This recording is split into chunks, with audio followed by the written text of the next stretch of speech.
안녕하세요. 저는 손가락 뉴스의 진행을 맡은 박지영입니다. 만나서 반갑습니다. 안녕하세요. 반갑습니다.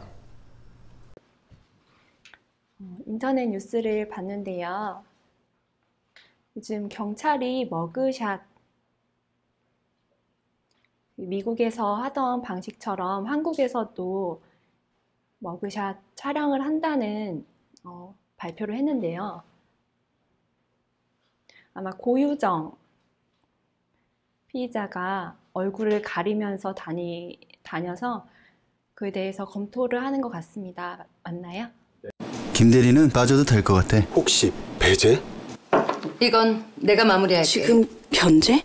저기요, 조심하세요. 이건 시비? 아닙니다. 배려입니다. 아이들 지나가게 제가 비켜드릴게요. 고맙습니다. 육아의 남자 여자가 어딨어? 잘 갔다 와. 걱정 말고 가. 애 기다리겠다. 육아는 눈치 줄 일도 눈치 볼 일도 아닙니다. 내 아이란 마음으로 함께하면 어떨까요? 네, 맞습니다. 요즘은 엽기라는 단어가 나오면 떡볶이 같이 매운 거를 말하는 경우들도 있을 거예요. 근데 저희 같이 50대 애들이 보기에는 엽기라는 말은 구체적으로 설명하기 힘들 정도로 아주 잔인한 상황, 이건 쉽게 사람이 할 수 있는 일이 아니다, 이렇게 생각되는 경우를 엽기라고 얘기하는데요.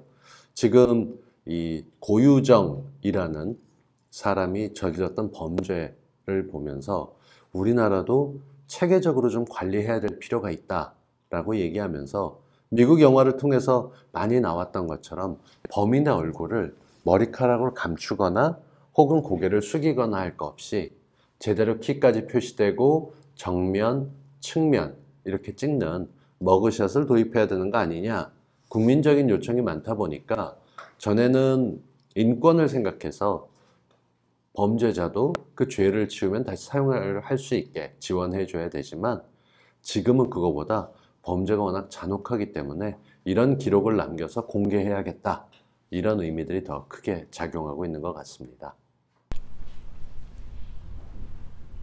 그렇다면 그 머그샷의 기준은 그 범행의 잔혹성인가요? 기준이 구체적으로 어떻게 되나요? 지금은 그 머그샷을 촬영해야겠다는 큰 틀에서 논의가 되고 있는 거고요. 기본적으로 미국에서는 아주 작게, 작다고는 할 수 없죠. 음주운전이라든가 신호위반이라든가 경찰서에 들어가게 되면 기본적으로 촬영을 하게 되어 있습니다.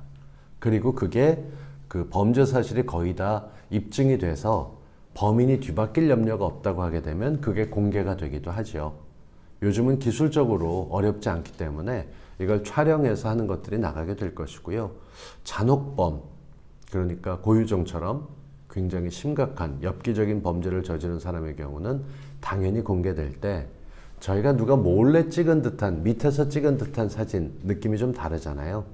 제대로 얼굴을 보여주는 사진이 필요하지 않을까 싶어서 도입된 거라고 보시면 되겠습니다.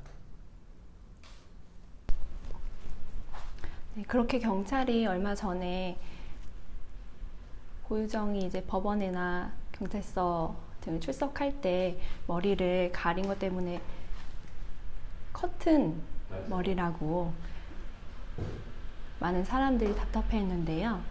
왜 경찰이 그것도 머리를 안 가릴 수 있게 조치를 하지 않는지 궁금합니다. 이 인권이라고 하는 것이 여러 가지 측면이 있어요. 기억하실 텐데요. 우리나라에서 있었던 살인 구형을 받은, 그러니까 사형을 구형받았던 범죄자들의 경우 수십 년이 지난 다음에 죄가 없다라고 밝혀지는 일도 있었어요. 요즘 우리나라는 그럴 일이 절대 없겠지라고 하지만 90년대, 2000년대 들어서 사람 여럿을 살해했다라고 받았던 범죄자들이 알고 보니까 19년, 20년 만에 아니라고 밝혀지는 경우들도 있었어요.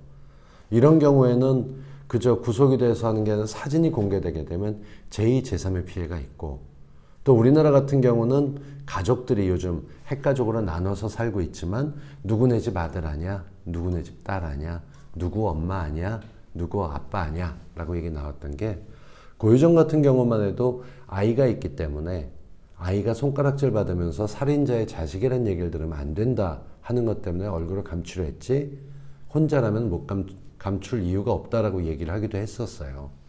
그러니까 그런 것 때문에 얘기가 나왔는데 막상 피해자의 이미 사망하거나 다치는 경우에는 어쩔 수가 없는데 거기다 대고 이렇게 얘기가 나간다. 이건 좀 문제가 있다 싶어서 요즘 들어서 악성 범죄의 경우에는 거기에 대고 피해를 얘기하는 경우들이 있고요. 그래서 피해자 얼굴을 공개한다는 얘기들을 많이 하고 있습니다. 어떻게 될지는 운용하는 방법에 따라서 조금씩 달라질 거예요.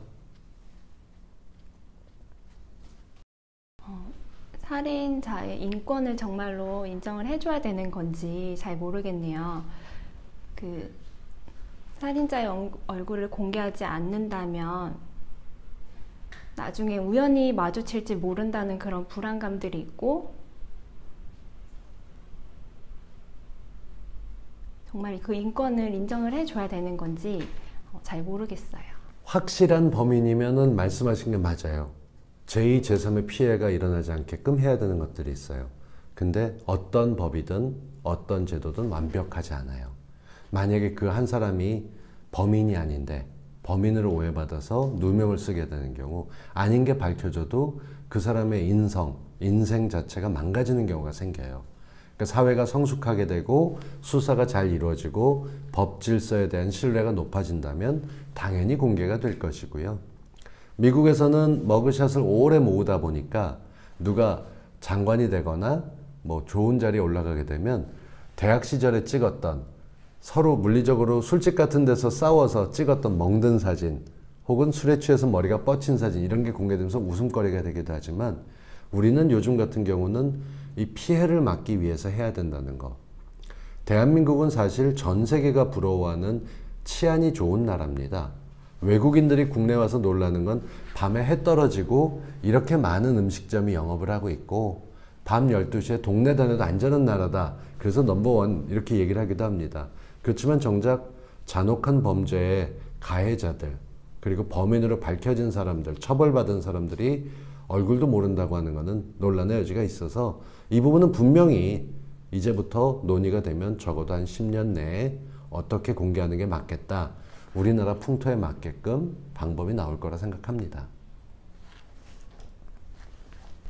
10년 후라기보다는 빨리 조속히 많은 국민들이 안전할 수 있도록 빠른 조치가 나왔으면 좋겠습니다.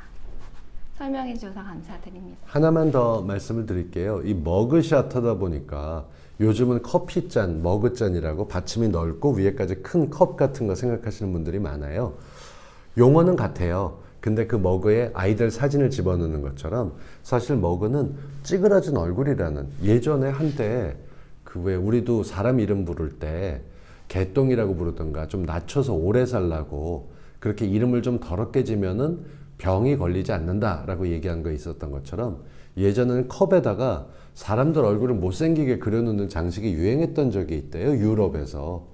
그러고 난 다음에 이 경찰서에 찍힌 사진들 보게 되면 죄다 상태가 안 좋은 상태로 싸우고 왔거나 술을 먹었거나 혹은 얼굴을 감추고 싶은 피해자들이 있을 것 같아서 그걸 경찰이 별명처럼 머그샷이라고 불렀고요.